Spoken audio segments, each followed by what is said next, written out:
Un barril de petróleo viaja desde su origen cientos o miles de kilómetros para que con una parte de sus derivados produzcamos este balde, la manguera, las sillas y las mesas de este bar, o botellitas que usamos, tiramos y que luego alguien recupera para que viajen otros cientos o miles de kilómetros y vuelvan de lugares como China, por ejemplo, pero convertidas en una campera de Polar. ¿Qué representamos con toda esta cadena? La obtención, producción, aplicaciones y el reciclado de un material con el que se elabora nuestra ropa, que forma parte de los autos, pero también está en estas papas y en los cajones que las contienen, y en pequeños juguetes que probablemente alguna vez todos usamos. Les presento una familia de materiales tan numerosa como sorprendente, la de los polímeros.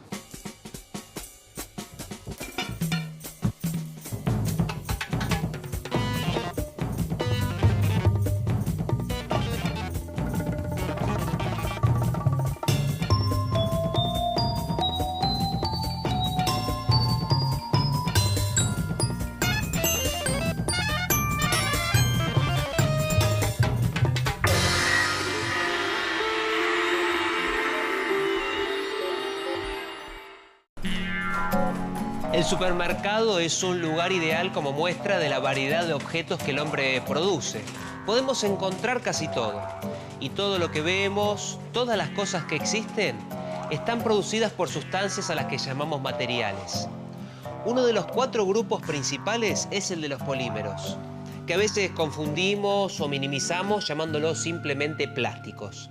Los plásticos son polímeros, pero los polímeros incluyen mucho más que los plásticos. La familia de los polímeros se divide en 5 áreas principales de aplicación.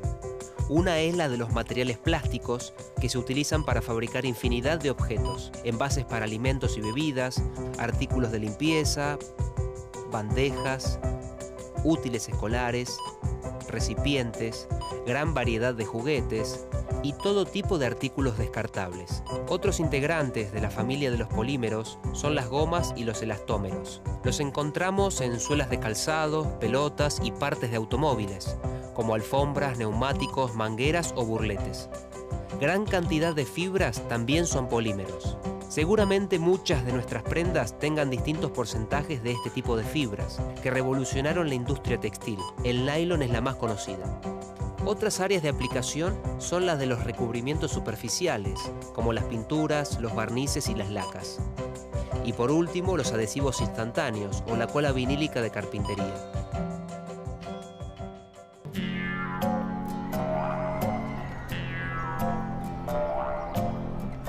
En el mundo animal, la clase de los mamíferos abarca a todos los vertebrados de sangre caliente, pelo y glándulas mamarias con las que alimentan a sus crías. Y en el mundo de los materiales, ¿qué característica en común poseen los pertenecientes a la familia de los polímeros? Para entenderlo tenemos que hablar de moléculas, pero en el caso de los polímeros estamos hablando de moléculas con una característica especial. Son gigantes. Los polímeros están compuestos por moléculas de cientos de miles de átomos. Por su gran tamaño se las llama macromoléculas o moléculas gigantes. Estas moléculas están formadas por la unión de otras moléculas, que reciben el nombre de monómeros, y van formando la estructura de la macromolécula como los eslabones de una cadena. Polímero deriva del griego poli, muchos, y meros, partes o segmentos. Muchas partes. Una forma de recordar cómo se componen esas macromoléculas. Y hay algo en común entre los polímeros y nuestra piel u otros tejidos de nuestro cuerpo.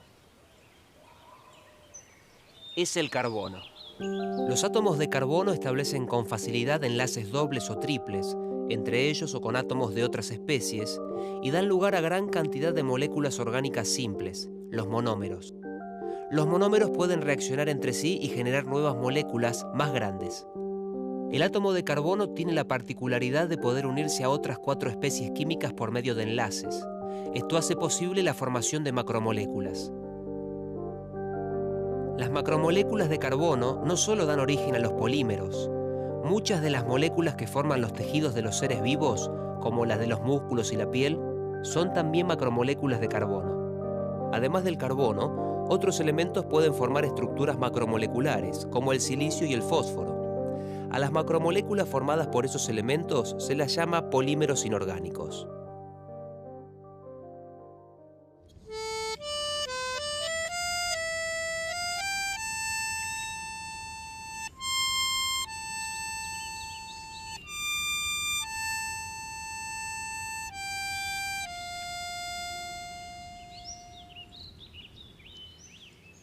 Para la producción de este instrumento se utilizan polímeros. Y los polímeros, como todo material, tienen su historia.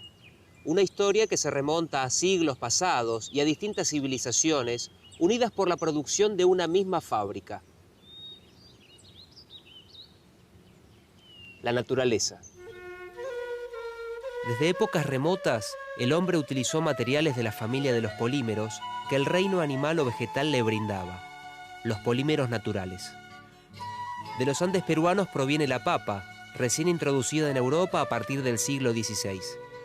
La papa y la madera son parte de la familia de los polisacáridos, polímeros naturales que incluyen el almidón y la celulosa. El pan, el maíz y las papas son abundantes en almidón, que puede tener hasta 10.000 unidades de azúcar unidas entre sí. La celulosa es el principal polímero constituyente de plantas y árboles. Las fibras vegetales necesarias para la producción de papel están compuestas por largas cadenas de celulosa. Hoy, en casi toda nuestra ropa, empleamos una forma de celulosa, el algodón, que se utiliza desde hace unos 7.000 años.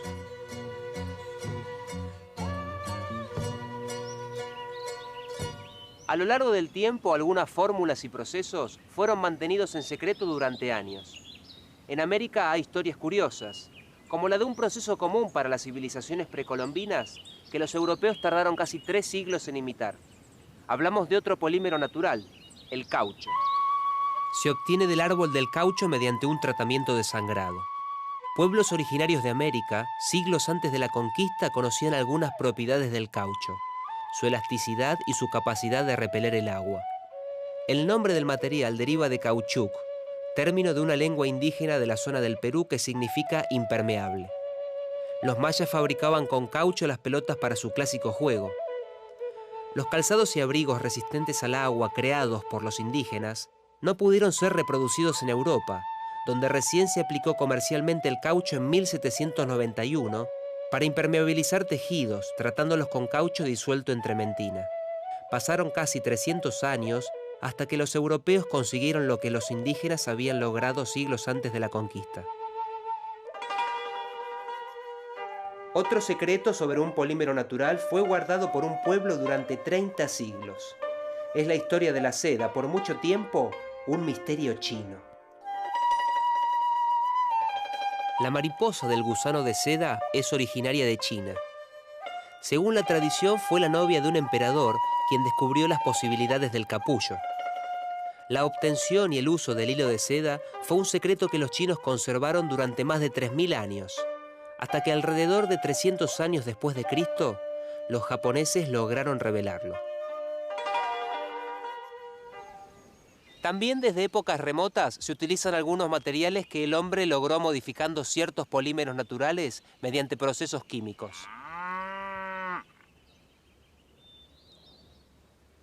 Son los polímeros artificiales, cuyos orígenes podemos encontrar en la prehistoria. El primer polímero artificial utilizado por el hombre fue el cuero curtido, un polímero natural modificado, una forma artificialmente reticulada o entrecruzada de las proteínas encontradas en las pieles de los animales. Ya en la Edad Moderna, el hombre modificó otros polímeros naturales para crear materiales con mejores propiedades. Los primeros fueron los derivados de la celulosa y marcaron el comienzo de una verdadera explosión de los polímeros sintéticos, que continúa hasta nuestros días.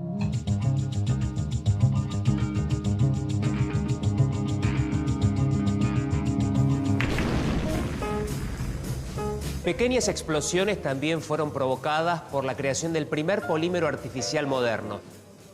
Fue en 1860. Se buscaba un material que reemplazara al marfil en la fabricación de las bolas de billar. John Hyatt, un joven impresor de Albany, desarrolló un método de procesamiento a presión de nitrato de celulosa tratado previamente con alcanfor y con disolvente de alcohol. Obtuvo un material duro y brillante que podía moldearse al calentarlo. El problema fue que cuando las bolas de billar hechas con este material colisionaban, se producía una pequeña explosión como la de un petardo, debido a la naturaleza explosiva del nitrato de celulosa, de composición similar al TNT. El nuevo producto se llamó celuloide y es un buen ejemplo de cómo un material desarrollado con un objetivo concreto pronto encuentra que sus aplicaciones se multiplican notablemente. El celuloide se utilizó en mangos de cuchillo, armazones de lentes, y sin él no hubiera podido iniciarse a fines del siglo XIX la industria cinematográfica. El celuloide tuvo un notable éxito comercial, a pesar de su deterioro al exponerlo a la luz y de ser muy inflamable. Desde la creación del celuloide, el hombre no tardó en descubrir que además de modificar macromoléculas de origen vegetal, también podía crear macromoléculas y obtener infinidad de materiales con una enorme gama de propiedades.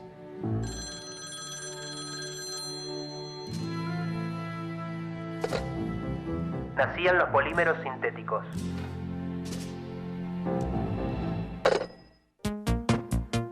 En 1909, el químico Leo Baekeland creó el primer plástico sintético de la historia, la baquelita. Su producto podía moldearse a medida que se formaba y se endurecía al solidificarse. No conducía electricidad, era resistente al agua y a los disolventes. Se lo llamó baquelita y con él se fabricaron carcasas de teléfonos y de radios, estructuras de carburadores y asas para cacerolas. Los resultados de los primeros plásticos incentivaron la búsqueda de otras moléculas sencillas que pudieran enlazarse para crear polímeros. Así, en los años 30, químicos ingleses obtuvieron un nuevo material a partir del gas etileno, bajo calor y presión, el polietileno. En Alemania se creó el poliestireno, utilizado en vasos, en potes y en hueveras. Al poliestireno expandido lo conocemos con el nombre de telgopor.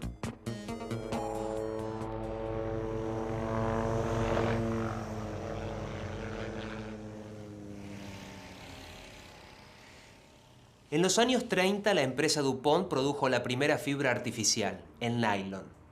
A fines de esa década estalló la Segunda Guerra Mundial y la aviación se convirtió en un factor decisivo en el desarrollo de un conflicto bélico.